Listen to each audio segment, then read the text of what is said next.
To begin with Republic Day celebration, I would like to invite our esteemed Honorable Director Sir to pay tribute to Mahatma Gandhi, the father of nation.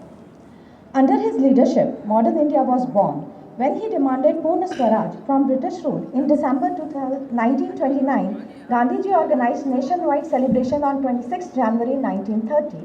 On this day, from the nation took a pledge on this day of every year to carry the freedom struggle till we attained it. And 26 January holds an everlasting place in our national memory.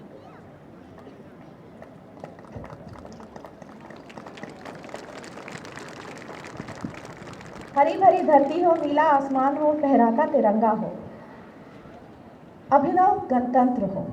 With this, may I request our sir to hoist the national flag, symbol of our nation and pride.